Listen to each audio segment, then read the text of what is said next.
Hi guys, welcome to all of you our channel concept with KS sir. स्वागत है आप सभी का कंसेप्ट विद केएस सर के साथ। तो इससे पहले वाली क्लास में हमने देखा था अगर एसएसटी की बात करें तो इससे पहले वाली हमने प्रेसिडेंट की क्लास कंप्लीट कर ली थी। एंड अगर केमिस्ट्री की बात करें तो इससे पहले वाली क्लास में हमने आईयूपीएससी नोमेनक्लेचर के बारे में देखा था। मतलब आईयूपीएससी नाम पद्धति के बारे में हमने अच्छे से जो हमारे एनसीईआरटी वाले क्वेश्चन होते हैं उनको सॉल्व किया था। एंड एसएसटी की सीरीज में पॉलिटी की सीरीज में ही आगे चलते हुए हम लेकर के आए हैं आज भारत का प्रधानमंत्री। क्या लेकर के आए हैं? भारत का प्रधानमंत्री लेकर के आए हैं। और ये जो भारत का प्रधानमंत्री वाली क्लास होने वाली है, ये क्लास फुल डिटेल में होने वाली है and English medium and Hindi medium दोनों में अवेलेबल होने वाली है। मतलब हिंदी मीडियम में भी होगी और इंग्लिश मीडियम में भी ये होने वाली है। एंड इस क्लास का जो लेवल रहेगा वो स्कूल लेवल से लेकर के बड़े से बड़े कॉम्पिटिटिव एग्जाम के लेवल तक इस क्लास का लेवल रहेगा। तो इस क्लास का लेवल काफ़ी अच्छा रहने वाला है। ठीक है, तो बस आपको करना क्या है, आपको क्लास देखनी है एंड क्लास देखने के बाद आपको क्लास कैसी लगती है वो कमेंट बॉक्स में आपको बताना है। तो बने रहिए और देखते रहिए कंसेप्ट विद केएस सर के साथ। आज स्टार्ट करते हैं हम भारत का प्रधानमंत्री। क्या स्टार्ट करते हैं? भारत का प्रधानमंत्री। तो देखिए, अगर हम बात करें प्राइम मिनिस्टर ऑफ इंडिया की, अगर हम बात करें प्राइम मिनिस्टर ऑफ इंडिया की, भारत के प्रधानमंत्री की, तो देखिए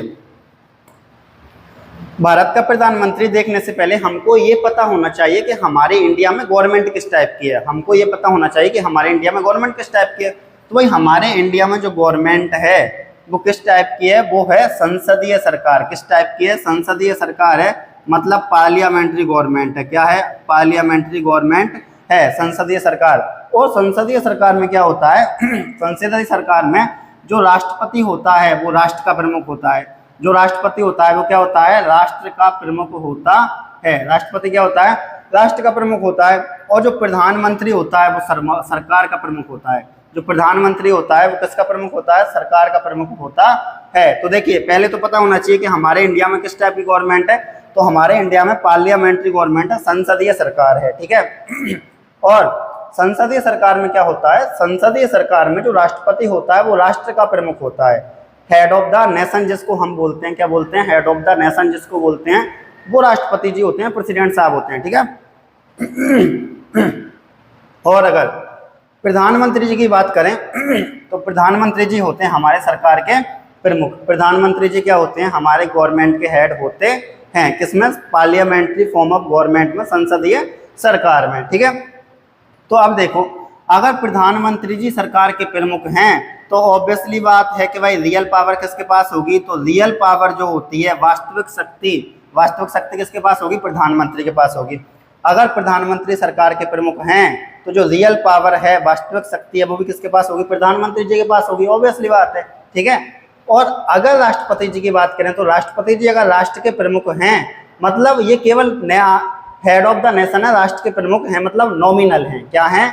नाम मात्र के प्रमुख जिनको हम बोलते हैं, ये क्या है? नॉमिनल हैं। रियल पावर किसके पास है? रियल पावर है हमारे प्रधानमंत्री जी के पास। किसके पास है? प्रधानमंत्री जी के पास है। ठीक है। ये कंप्लीटली नोट्स हैं यहाँ पर, तो आपको नोट्स बनाने की बिल्कुल भी जरूरत नहीं है। आप इसी को क्या कर सकते हो? स्क्रीनशॉट लेकर के पीडीएफ के फॉर्म में कन्वर्ट कर सकते हो। ठीक है। अब आप इसका स्क्रीनशॉट ले लीजिए, फिर आगे चलते हैं। तो चलिए, अब जैसे कि आगे चलें तो देखिए, अगर आगे बात करते हैं कि भाई आर्टिकल 75 क्या कहता है। अगर आर्टिकल 75 की बात करते हैं तो आर्टिकल 75 कहता है कि जो प्रधानमंत्री की नियुक्ति होती है वो राष्ट्रपति करता है। मतलब प्राइम मिनिस्टर का अपॉइंटमेंट कौन करता है? प्राइम मिनिस्टर का अपॉइंटमेंट करता है प्रेसिडेंट साहब। तो यहाँ पे लिखा हुआ है कि आर्टिकल 75 क्या कहता है? आर्टिकल 75 कहता है कि प्रेसिडेंट जो होता है वो किसका अपॉइंटमेंट करेगा? प्राइम मिनिस्टर का अपॉइंटमेंट करता है। प्रेसिडेंट प्राइम मिनिस्टर का अपॉइंटमेंट करता है और प्राइम मिनिस्टर की सलाह पर, किसके एडवाइस पर? प्रधानमंत्री की सलाह पर, प्रधानमंत्री की एडवाइस पर प्रेसिडेंट अन्य मंत्रियों का अपॉइंटमेंट करता है। अगर बात करें प्रधानमंत्री प्राइम मिनिस्टर की एडवाइस पर, प्रधानमंत्री की सलाह पर जो राष्ट्रपति होता है वो अदर जितने भी मिनिस्टर्स होंगे उनकी क्या करेगा? अपॉइंटमेंट करेगा उनका। ठीक है। तो आपको याद रखना है भाई, आर्टिकल 75 कहता है कि जो हमारा राष्ट्रपति होता है वो राष्ट्रपति किसको अपॉइंट करता है? हमारा राष्ट्रपति अपॉइंट करता है प्रधानमंत्री को। ठीक है। एंड प्रधानमंत्री की एडवाइस पर ही आगे अन्य जितने भी मिनिस्टर्स होंगे उनका अपॉइंटमेंट भी कौन करेगा? राष्ट्रपति करेगा। ये किस में लिखा हुआ है? आर्टिकल 75 में ऐसा लिखा हुआ है, यहाँ पे ऐसा बताया है। ठीक है, अब अगर बात करें प्रधानमंत्री के बारे में और, तो प्रधानमंत्री क्या होता है? बहुमत प्राप्त दल का नेता होता है। क्या होता है? बहुमत प्राप्त दल का नेता होता है, मतलब party with absolute majority in the Lok Sabha in the Lok Sabha, मतलब जिसको लोकसभा में क्या प्राप्त होती है? एब्सोल्यूट मेजोरिटी प्राप्त होती है, उसी दल का नेता कौन होता है? प्रधानमंत्री होता है। भाई ऑब्वियसली बात है, जीतेगा कौन? मतलब जो जीता है उसी दल का, उसी पार्टी का नेता तो कौन बनेगा? प्रधानमंत्री बनेगा। जो जीता है उसी पार्टी का नेता कौन बनेगा? प्रधानमंत्री बनेगा।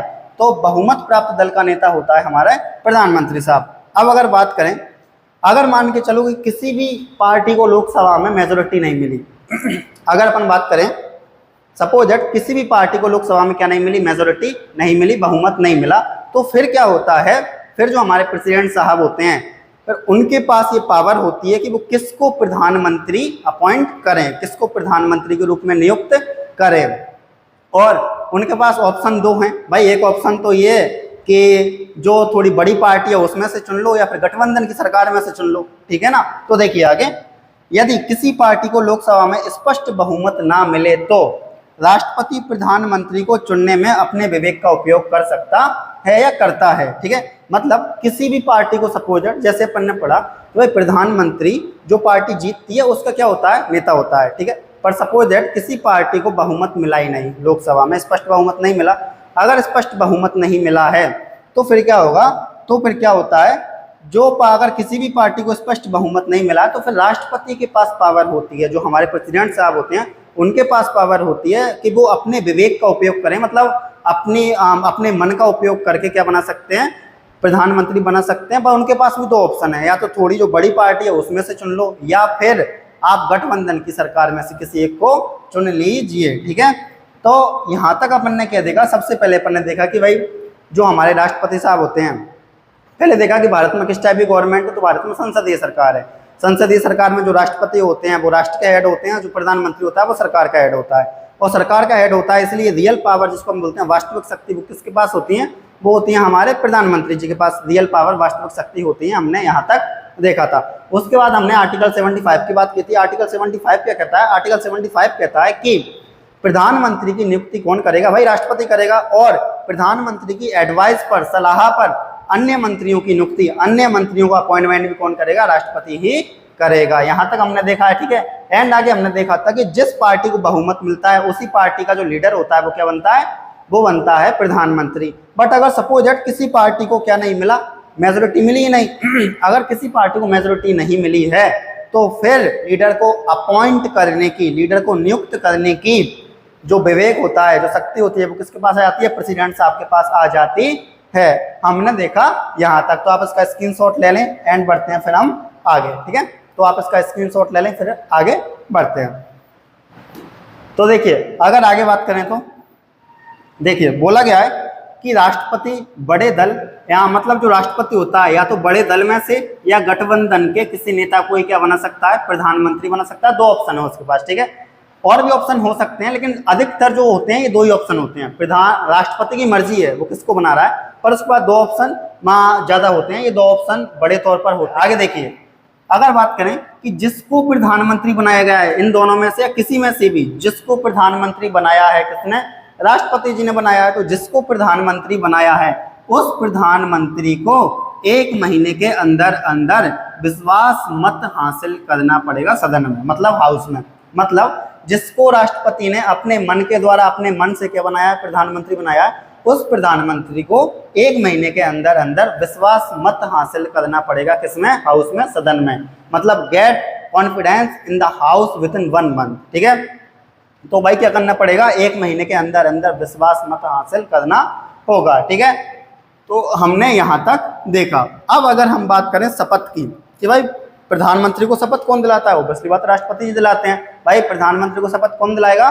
तो राष्ट्रपति जी दिलाते हैं। ठीक है, अब देखिए, और कितने टाइप की शपथ दिलाते हैं? 2 टाइप की, एक पद की दिलाते हैं और एक गोपनीयता की दिलाते हैं। एक किसकी दिलाते हैं? एक पद की दिलाते हैं, अपने पद पर बने रहने की, ठीक है, और ईमानदारी के साथ रहने की, और एक दिलाते हैं गोपनीयता की। एक किसकी दिलाते हैं? गोपनीयता की शपथ दिलाते हैं। तो याद रखना है कि जो प्रधानमंत्री है, प्रधानमंत्री को शपथ कौन दिलाएगा? तो ऑब्वियसली बात है प्रधानमंत्री को शपथ दिलाने का काम करते हैं राष्ट्रपति साहब। कौन करते हैं? राष्ट्रपति जी करते हैं। एंड अगर बात करें जो राष्ट्रपति जी होते हैं वो कितने टाइप की शपथ दिलाते हैं? 2 टाइप की दिलाते हैं। एक 2 प्रकार की दिलाते हैं, एक पद की शपथ दिलाते हैं और एक गोपनीयता की शपथ दिलाते हैं। तो अभी हमने देखा कि भाई जो अभी हमने कहाँ से, हम देखो स्टार्टिंग से चले थे। पहले संसदीय सरकार के बारे में जाना, उसमें राष्ट्रपति और प्रधानमंत्री होते हैं उनके बारे में जाना, उसके बाद हमने प्रधानमंत्री के बारे में जाना, उसके बाद हमने जाना है कि शपथ कौन दिलाने का काम करता है। तो शपथ दिलाते हैं हमारे राष्ट्रपति जी, वो भी 2 टाइप की। यहाँ तक देखा। अब चलते हैं थोड़ा सा आगे।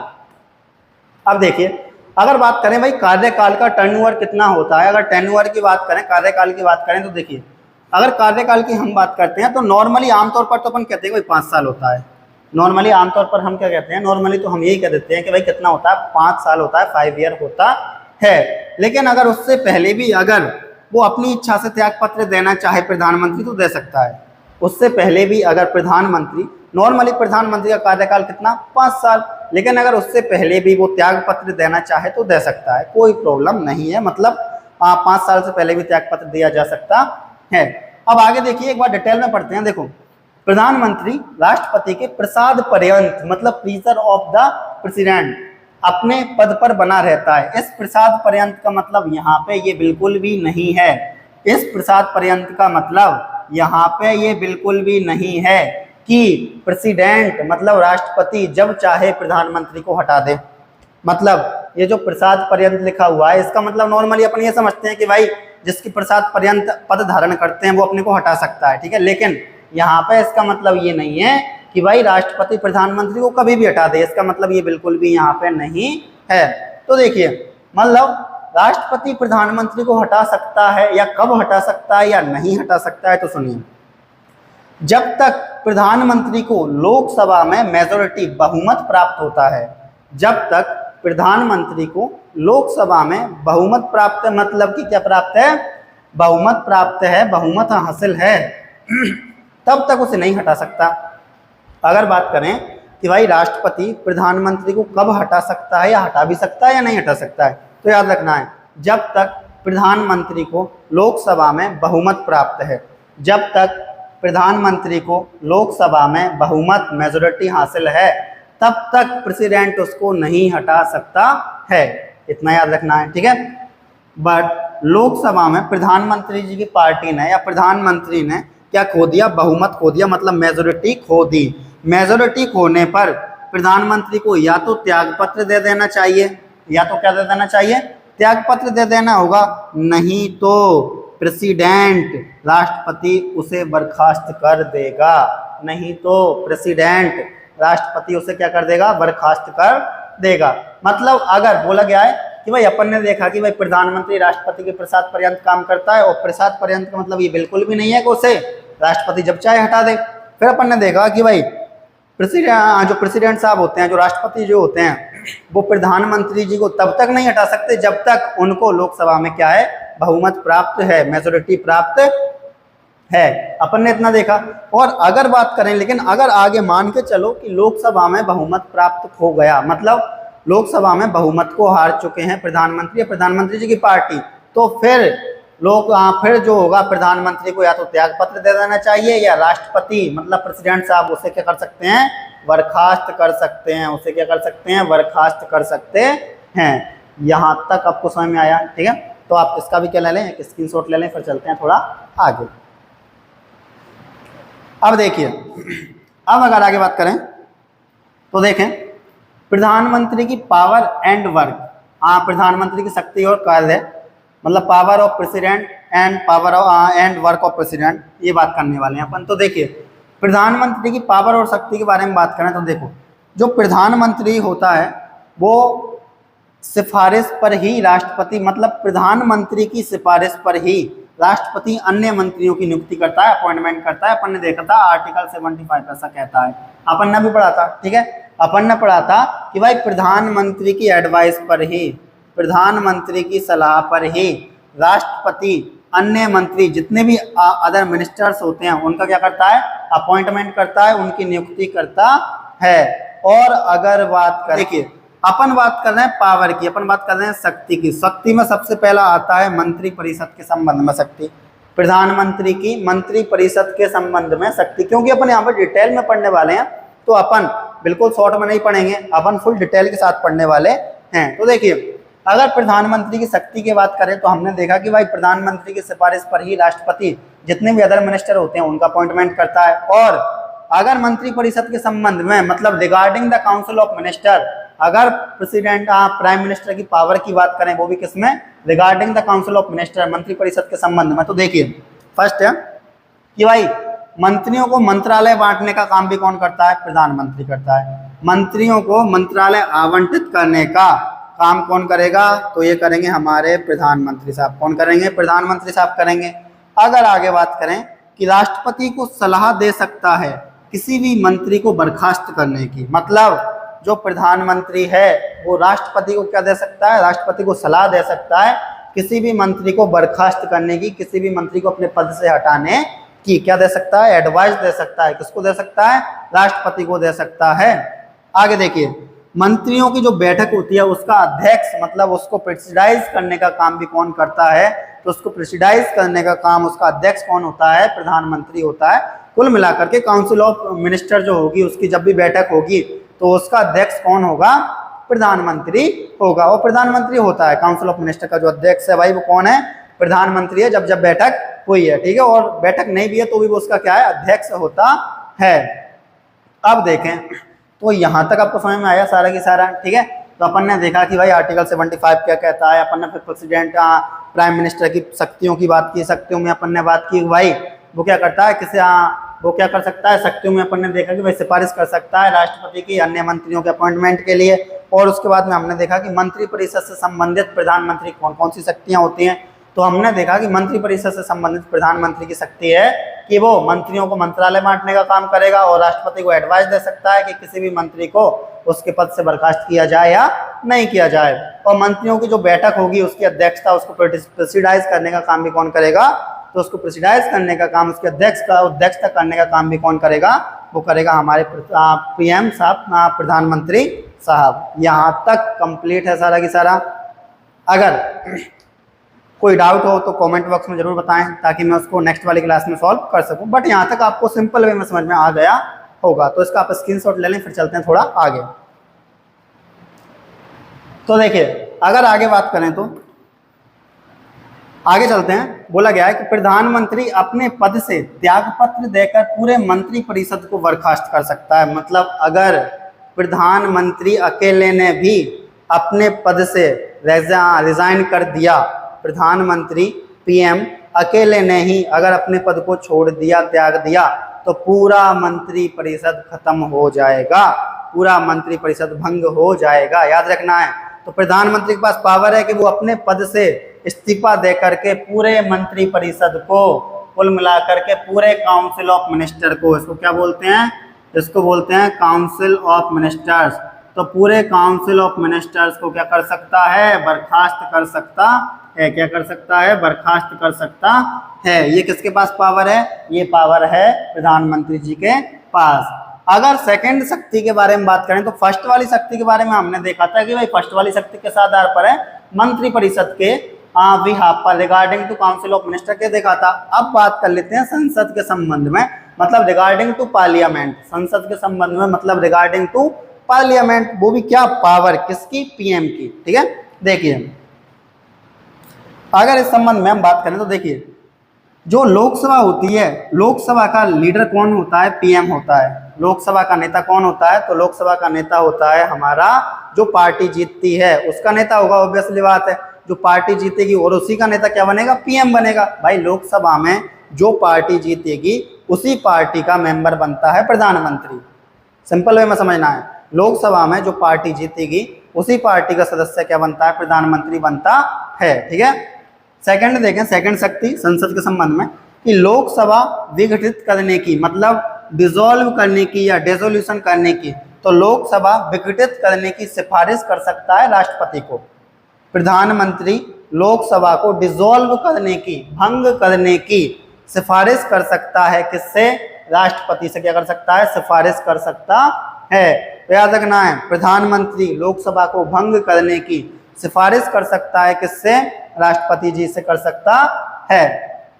अब अगर हम आगे बात करें तो अगर आगे बात करें, जो प्रधानमंत्री होता है वो सभा पटल पर सरकार की नीतियों की घोषणा करता है। मतलब हाउस में जो सभा पटल है उस पर क्या करेगा, announce the policies of government. उस सभा पटल पर सरकार की जितनी भी पॉलिसीज होंगी, जितनी भी नीतियां होंगी, उन सब नीतियों की घोषणा करने का काम भी कौन करता है, तो उन सब नीतियों की घोषणा करने का काम भी करते हैं हमारे प्रधानमंत्री साहब। ठीक है, तो यहां तक आपको समझ में आया होगा। इसका आप स्क्रीनशॉट ले लें, फिर चलते हैं थोड़ा आगे।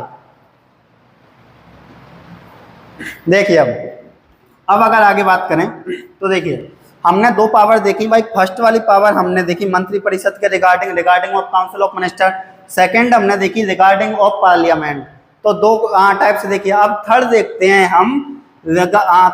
हैं हम कि भाई रिगार्डिंग ऑफ प्रेसिडेंट, राष्ट्रपति के संबंध में क्या क्या शक्तियां हैं, मतलब क्या क्या पावर हैं पीएम के पास में, प्रधानमंत्री के पास में। तो देखिए बोला गया है कि कार्यपालक और प्रशासन, मतलब गवर्नेंस से संबंधित जो सलाह राष्ट्रपति मांगेगा वो किसको देनी पड़ेगी, वो प्रधानमंत्री को देनी पड़ेगी। मतलब गवर्नेंस और एग्जीक्यूशन से संबंधित जो एडवाइस कौन मांगेगा, प्रेसिडेंट मांगेगा, राष्ट्रपति मांगेगा, वो देनी पड़ेगी किसको, प्रधानमंत्री को। मतलब जो एडवाइस राष्ट्रपति मांग रहा है वो प्रधानमंत्री को, राष्ट्रपति को देनी होगी। ठीक है, आगे देखिए मंत्री परिषद, प्रशासन और विधि से संबंधित सारे निर्णय राष्ट्रपति को भी बताए जाएंगे। कुल मिलाकर के council of minister, COM, council of minister, और काउंसिल ऑफ मिनिस्टर का जो प्रशासन है, मतलब जो एडमिनिस्ट्रेशन है, और विधि मतलब कानून से संबंधित जितने भी डिसीजन लिए जा रहे हैं भाई वो राष्ट्रपति को भी आप बता दो। ठीक है ना, तो ऐसा बोला जाता है कि प्रधानमंत्री की ये ड्यूटी है भाई, उसका कर्तव्य होना चाहिए कि वो क्या करे, मंत्री परिषद, काउंसिल ऑफ मिनिस्टर का जो एडमिनिस्ट्रेशन है और कानून से संबंधित जो वो निर्णय लिए जा रहे हैं उसमें, उसके बारे में एक बार किसको बता दे, राष्ट्रपति साहब को बता दे। ठीक है, अब अगर आगे बात करें तो देखिए आगे बोला गया है कि प्रधानमंत्री जो होता है वो प्रधानमंत्री परामर्श राष्ट्रपति को या सलाह देते हैं राष्ट्रपति को अपॉइंटमेंट करने के लिए, नियुक्ति करने के लिए। और किसकी नियुक्ति करने के लिए, एक तो अटॉर्नी जनरल, किसकी, अटॉर्नी जनरल, जिसको बोलते हैं हम भारत का महान्यायवादी, अटॉर्नी जनरल ऑफ इंडिया जिसको हम बोल रहे हैं भारत का महान्यायवादी।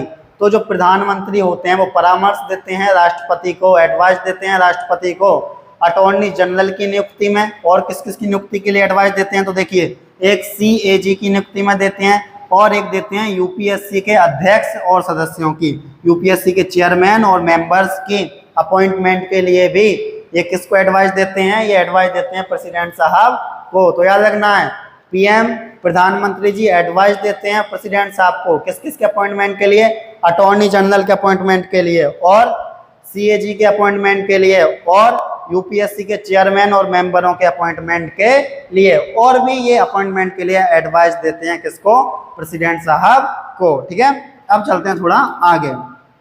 अब देखिए अब अगर हम आगे बात करें कि प्रधानमंत्री हमारे राष्ट्र की जितनी भी विदेश नीति को, मतलब कुल मिलाकर के जो हमारे प्रधानमंत्री होते हैं, जो हमारी विदेश नीति होती है, फॉरेन पॉलिसीज होती हैं, उनको एक सही रूप देने का काम करते हैं प्रधानमंत्री साहब, PM साहब।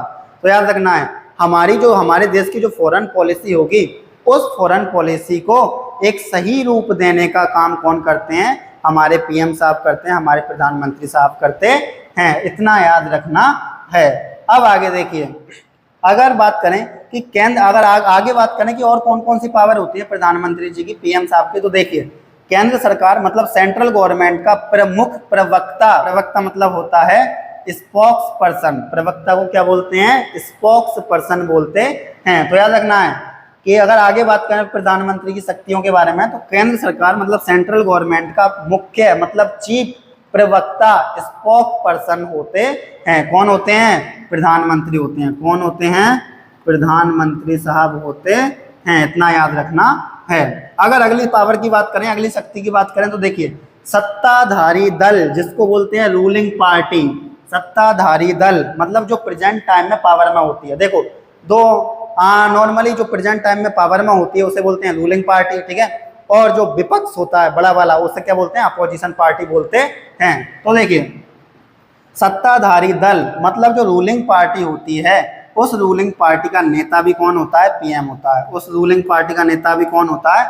तो उस रूलिंग पार्टी का नेता भी होते हैं हमारे पीएम साहब होते हैं। ठीक है, अब अगर आगे बात करें, देखिए अगर देखें कि भाई अध्यक्ष या चेयरमैन किस किस को चेयर करने का काम करते हैं, किस किस की अध्यक्षता करते हैं? हमारे प्रधानमंत्री। हमारे प्रधानमंत्री किस किस की अध्यक्षता करते हैं? अगर हम उसकी बात करें तो देखिएगा इधर ध्यान से, अध्यक्ष होते हैं हमारे प्रधानमंत्री, अध्यक्ष होते हैं मतलब चेयरमैन होते हैं किस किस के? एक तो नीति आयोग के होते हैं। किसके होते हैं? नीति आयोग के होते हैं। ठीक है, अगर हम बात करें सेकंड, तो सेकंड होते हैं ये हमारे राष्ट्रीय एकता परिषद। किसके होते हैं? राष्ट्रीय Ekta Parishad, national integration council, national integration council. तो सबसे पहले याद रखना है, हमारे जो प्रधानमंत्री साहब होते हैं वो अध्यक्ष होते हैं एक तो नीति आयोग के, और एक अध्यक्ष होते हैं राष्ट्रीय Ekta Parishad, national integration council के भी ये क्या करते हैं, क्या होते हैं? अध्यक्ष होते हैं, मतलब उसको भी ये चेयर करने का काम करते हैं। अगर आगे बात करें और किसके अध्यक्ष होते हैं ये, और किसकी अध्यक्षता करते हैं ये, तो देखिए अंतरराज्यीय परिषद, जो अंतरराज्यीय परिषद को बोलते हैं अपन इंटर स्टेट काउंसिल। क्या बोलते हैं? Inter state council.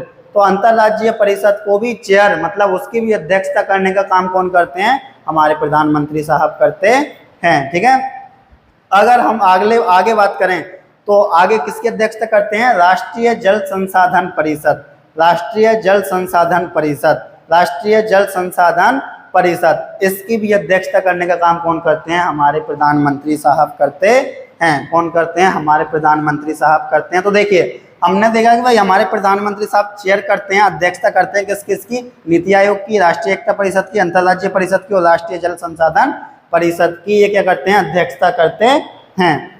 अब हमने यहाँ तक देखा तो ठीक है, तो ये हमारे जो हमारे पीएम साहब हैं, प्रेसिडेंट साहब हैं, उनके बारे में ये हमारी क्लास है। अगर हम थोड़ा और आगे चलते हैं तो देखिए, अगर आगे की पावर की बात करें, पीएम साहब की, प्रधानमंत्री साहब की अगली शक्ति की बात करें तो देखिए आपातकाल के समय, मतलब इमरजेंसी के टाइम पर, राजनीतिक स्तर पर, मतलब पॉलिटिकल लेवल पर आपदा प्रबंधन का, मतलब डिजास्टर मैनेजमेंट का जो प्रमुख होता है या जो हेड होता है वो कौन होता है? प्रधानमंत्री होता है।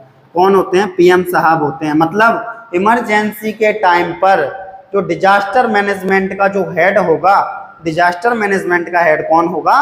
तो डिजास्टर मैनेजमेंट का हेड होगा हमारे पीएम साहब। कौन होंगे? हमारे पीएम साहब, हमारे प्रधानमंत्री साहब होंगे। आपातकाल और इमरजेंसी के बारे में आर्टिकल याद रखना 352, 356 और 360, 352, 356, 360। तीन टाइप की इमरजेंसी हैं और तीनों टाइप की इमरजेंसी आपको पढ़ा रखी हैं इससे पहले वाली जो, मतलब पहले जो क्लासें हुई थी उनमें इमरजेंसी के बारे में प्रोविजन बता रखे हैं। ठीक है, बाकी यहाँ पे बस आर्टिकल बताए गए हैं। आर्टिकल 352, 352, 356 और 360 तीन प्रकार के इमरजेंसी के लिए आर्टिकल हैं, तीन प्रकार के आपातकाल की बात करते हैं। ठीक है, अब सुनिए, अब अगर हम आगे बात करें तो हम क्या कर लेते हैं, कुछ इंपोर्टेंट आर्टिकल्स के बारे में जान लेते हैं जो प्रधानमंत्री और राष्ट्रपति जी से संबंधित है। तो देखिए, तो पहला आर्टिकल 74, उसके बारे में हमने उधर देखा था, जैसे कि मंत्री परिषद के गठन के बारे में बात करता है आर्टिकल 74। आर्टिकल 74 क्या करता है? ये बात करता है establishment of council of minister. किसके बारे में बात करता है? Establishment of council of minister, मतलब काउंसिल ऑफ मिनिस्टर के बारे में बात करता है आर्टिकल 74। ठीक है, आगे अगर आगे बात करें आर्टिकल 75, आर्टिकल 75 बात करता है कि भाई जो प्रेसिडेंट के द्वारा पीएम की नियुक्ति, तो आर्टिकल 75 हमने उधर भी देखा था, अपॉइंटमेंट के बारे में है आर्टिकल 75। और आर्टिकल 75 में लिखा हुआ है कि पीएम की जो अपॉइंटमेंट करेगा, मतलब पीएम की जो नियुक्ति करेगा वो कौन करेगा? वो प्रेसिडेंट साहब करेंगे। वो कौन करेंगे? तो वो करेंगे हमारे प्रेसिडेंट साहब। ठीक है, अब अगर आगे बात करें आर्टिकल 77, तो आर्टिकल 77 क्या करता है? भारत सरकार के कार्यों के संचालन के बारे में बताता है आर्टिकल 77। तो आर्टिकल 77 में क्या लिखा हुआ है?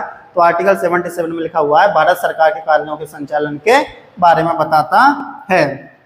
अगर बात करें आर्टिकल 78, तो आर्टिकल 78 राष्ट्रपति को जानकारी देने के लिए पीएम के कर्तव्य, कुल मिलाकर के पीएम की ड्यूटी बताता है, पीएम के कर्तव्य बताता है कि भाई जब राष्ट्रपति एडवाइस मांगे तो आप एडवाइस दो। जब राष्ट्रपति जिस विषय से संबंधित, जिस सब्जेक्ट से संबंधित एडवाइस मांगता है तो आप उसको एडवाइस 2। तो आर्टिकल 78 क्या कहता है, राष्ट्रपति को जानकारी मतलब प्रेसिडेंट को जानकारी देने के लिए प्रधानमंत्री के कर्तव्य या प्रधानमंत्री की ड्यूटी के बारे में कौन बताता है, आर्टिकल 78 बताता है, आर्टिकल 78 बताता है। तो यहाँ तक आपका कंप्लीट हुआ, ठीक है। तो ये जो हमारी क्लास थी टोटली हमने इसमें किसके बारे में जाना है, भारत के प्रधानमंत्री के बारे में जाना है, और हमने काफी डिटेल के साथ इस क्लास को कंप्लीट किया है। तो आप मुझे बताइए ये क्लास कैसी लगी आपको, ठीक है। अपना फीडबैक कमेंट बॉक्स में जरूर दें, ठीक है। एंड इस क्लास में कहीं मिस्टेक हुई हो तो मुझे जरूर बताएं कमेंट बॉक्स में, ताकि मैं आने वाली क्लास में उसका ध्यान रख सकूं और अपनी गलती को ठीक कर सकूं, ठीक है। एंड बने रहिए और देखते रहिए कंसेप्ट विद केएस सर। धन्यवाद।